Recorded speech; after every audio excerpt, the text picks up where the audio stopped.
Hello বন্ধুরা, আপনাদের আমার 23rd দৈনন্দিন রান্নাঘরে স্বাগত। তো প্রতিদিনই তো আমি আপনার যেটা বলবো মধ্যাহ্নভোজের কম্বো খাবারটাই আপনাদের দেখানো হয়, সেখানে তো নানা ধরনের খাবার দেখিয়ে দিয়েছি। এবার আজকে আমি একটু সাধারণ রান্নায়, যেটা আমরা প্রত্যেকেই বাড়িতে করি, কিন্তু আমার তো মনে হচ্ছে না যে আপনারা এরকমভাবে করেন। তো দেখুন বন্ধুরা, আজ এই সাধারণ রান্নাটাই এইভাবে করে কিভাবে অসাধারণ হয়ে যেতে পারে। আচ্ছা দেখুন, এইটা আমরা সবাই আলু, পটল, কুমড়ো সবাই খাই। এবার আমি প্রথম থেকেই বলে আসছি, আমাদের ঘরের মেম্বার একটু কম বেশি নয়, সেই জন্য আমার পরিমাণটাও একটু কম, তাই আমি এগুলোকে আলাদা আলাদা করে না ভেজে একসঙ্গে ভেজে রেখেছি। আপনার যদি পরিমাণ যদি একটু বেশি হয়, তাহলে আপনি কিন্তু এগুলো আলাদা আলাদা করে ভেজে নিতে পারেন। কুমড়ো, আলু, পটল সব আলাদা করে ভেজে নিতে পারেন। আমি এটা একসঙ্গে যা ভেজেছি, এতেই আমার তেল বেরিয়ে গেছে, ঠিক আছে। তার সত্ত্বেও ভেজেও আমার একটু তেল রয়েছে। এবার এখানে একটা শুকনো লঙ্কা দিয়ে রেখেছি, ঠিক আছে। এবার শুকনো লঙ্কা তো প্রত্যেকেই দেবেন, একটা কম বেশি দিয়ে যেমন ঝাল খান আর কি, ঠিক আছে। এবার এগুলো দেখুন, এটা হচ্ছে কারি পাতা, ঠিক আছে। এই কারি পাতাটা আমি ফোড়ন দিয়ে দিলাম। আচ্ছা, এইটাই কিন্তু দেবেন, হ্যাঁ। আর একটু হিং, আগে যেহেতু সব আনাজ ভেজে রেখে যখন তেলটা না ওর মধ্যে পুরোপুরি ঢুকেই গেছে, যারা ধরুন একটু কম তেল খান তারা কিন্তু আর বেশি তেল দেবেন না, হ্যাঁ। আর যারা মনে করেন যে আমি আরও বেশি তেল খাবো, সেটা আলাদা ব্যাপার। তো আমার যেহেতু এটা প্রথম থেকেই বলছি সহজ পাচ্ছে এবং কম তেলে যতটা রান্না করতে পারেন, অথচ আমরা মানে ভালোও খাবো, অথচ সুস্থ থাকবো। শুধু এই প্রথম থেকে আমি বলি রান্নার পদ্ধতিটা একটু আলাদা অবশ্যই, তাই জন্যই আমি দেখাচ্ছি। তো এটা আপনি নৈশভোজেও খেতে পারেন, আবার ব্রেকফাস্টেও খেতে পারেন এইটা, হ্যাঁ। এই যে রান্নাটা, এটা একটু মিষ্টি মিষ্টি হবে তো, হ্যাঁ। কিন্তু এটা কিন্তু ঠিক আমরা যেমন ছোলা বাদাম ভিজিয়ে করি, এটা কিন্তু সেই ধরনের না। এটা আমি একটি বইয়ে দেখেছি বা পড়েছি, সেটা সত্যতা বিচার আমার করা নেই, তবুও দেখেছি যে ঠাকুর বাড়িতে এই কুমড়ো আলু পটলের তরকারিটা বড়গিন্ডি রান্নাঘর বলে একটি রান্নাঘর আছে, ওটা উনি লিখেছেন একজন, সেই এতে এটা পাওয়া গেছে। তো আমি সেইভাবেই করার চেষ্টা করছি, ঠিক আছে। তাহলে আমি এই যে কারি পাতা আর একটু হিং কিন্তু ফোড়ন দিয়েছি, আর সেই আগের তেলটাতেই দিয়েছি, হ্যাঁ।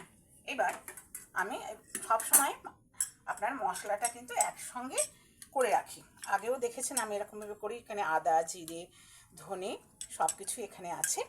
আর এই টমেটো কুচোটা, এটা আমি এখানে পেস্ট করে নিই, এমনি দিলাম, ঠিক আছে। তাহলে এটা একটু ভালোভাবে নাড়াচাড়া করে দিতে হবে, একটু বেশ ভালোভাবে নাড়াচাড়া করে নিয়ে এর মধ্যে এবার আদা, জিরে, ধনে, হলুদ, লঙ্কাটা আপনারা যে যেমন খাবেন সেই পরিমাণে দেবেন, কম বেশি অবশ্যই হতে পারে। আমার আনাজের পরিমাণ অনুযায়ী আমি দিয়েছি। এবার এটাকে একটু ভালো করে মিশিয়ে নিয়ে এটা কিন্তু আপনি এবার, হ্যাঁ। আর এবার এই যে আপনাকে এটাও দেখাচ্ছি, কাজু কিশমিশ, ঠিক আছে। সেটা আপনি বেটেও দিতে পারেন, আবার গোটাও দিতে পারেন। বেটে দিলেও কিন্তু সুস্বাদু হবে, আর গোটা দিলেও খারাপ হবে না। বেটে দিলে বেশি ভালো হবে, কেননা সমস্ত রান্নার মধ্যে এটা বেশি যাবে। যেরকম বুঝবেন, হ্যাঁ, সেরকম করবেন। আমি এটা আজকে আর বাটিনি, আমি গোটাই রেখেছি, ঠিক আছে। তাহলে এই যে টমেটোটা মোটামুটি সিদ্ধ হয়ে এসছে। এবার আমি মশলাটা দিয়ে একটু ভালো করে নেড়ে নেবো, কেমন এই রকম একটু ভালো করে নেড়ে নিচ্ছি।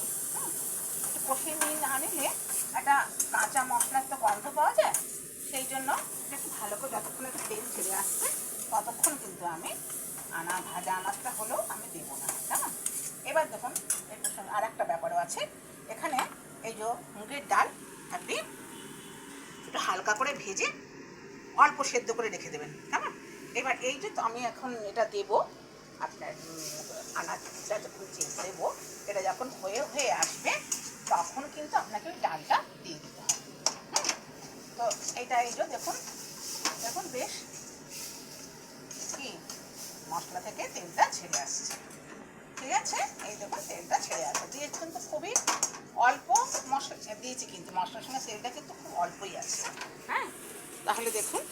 ছেড়ে আসছে, তখন একটা তেলের ভাব এখান থেকে বেরিয়ে আসছে তো। আচ্ছা, এইবার আপনার এই আর একটা কথা বলে দিই, আমি এই মশলার মধ্যেই সামান্য একটু চিনি দিয়ে রেখেছিলাম। এবার আপনি যদি মনে করেন যে মশলাটা দিয়ে এর মধ্যেও একটুখানি চিনি দিয়ে দেবেন, সেটাও দিতে পারেন। আমি যদি ভুলে যাই সেই হিসাবে আমি এর মধ্যে একটু চিনি দিয়ে দিয়েছিলাম। একটু সামান্য চিনি না দিলে না আপনার তরকারির স্বাদটা বাড়ে না। হ্যাঁ, কেমন? এইবার আমি আনাজটা দিয়ে দিলাম। ঠিক আছে, এটা কিন্তু মশলার সঙ্গে দিয়ে রাখাতে যে বিশেষ কিছু স্বাদ হবে তা নয়, কিন্তু একই ব্যাপার। হ্যাঁ, অনেক সময় হয় কি, কথা বলতে বলতে রান্না করতে গিয়ে অনেক সময় দিতে ভুলে যায়, আর পরে কোনো জিনিসটা মেশাবে না, সেই জিনিসটার স্বাদটা কিন্তু ঠিক একইভাবে আসে না। কেমন?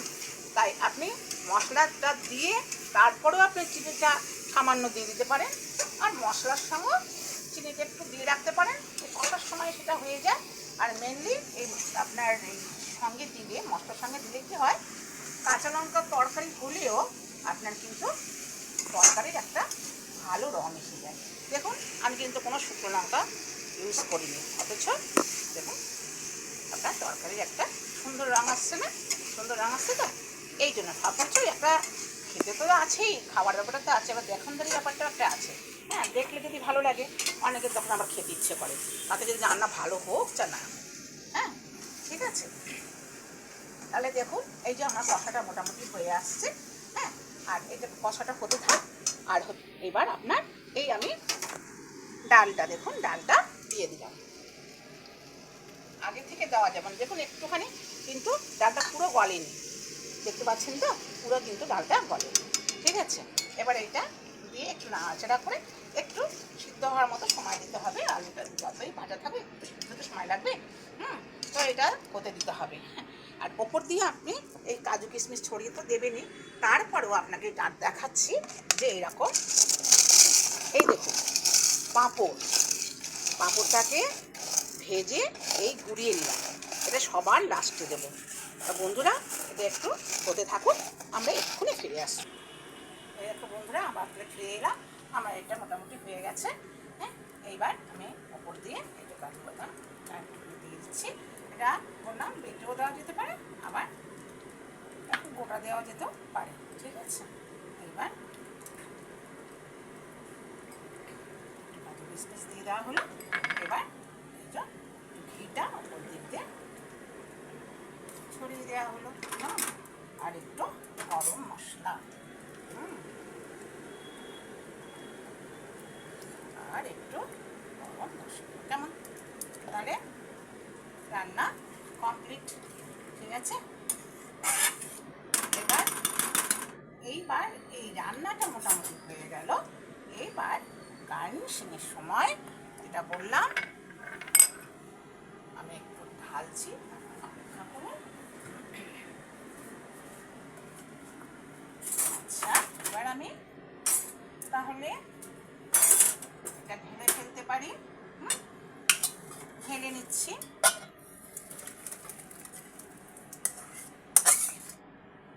ঢেলে দিলাম।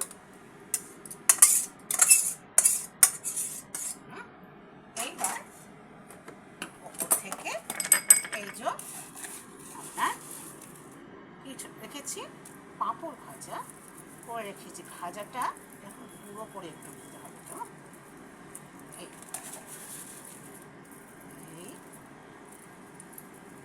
ঠিক আছে,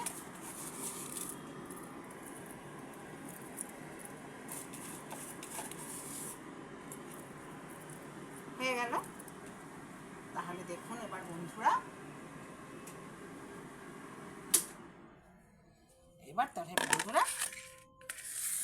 দেখুন যে কত সুন্দর জিনিসটা দেখতে হলো।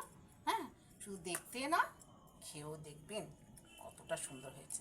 তাহলে আমরা সাধারণত কিন্তু এরকম করে আমরা সাধারণত কুমড়ো আলু পটলের তরকারি করি না, কিন্তু আমার কাছেও এটা একটু নতুনই লেগেছে। তো আমি আগেও করেছিলাম, আপনাদের আজকে করে দেখালাম। তাহলে আপনারা কিন্তু বাড়িতে এটা অবশ্যই ট্রাই করবেন। হ্যাঁ, যদি ভালো লাগে নিজেদের, তাহলে অন্যকেও শেয়ার করবেন।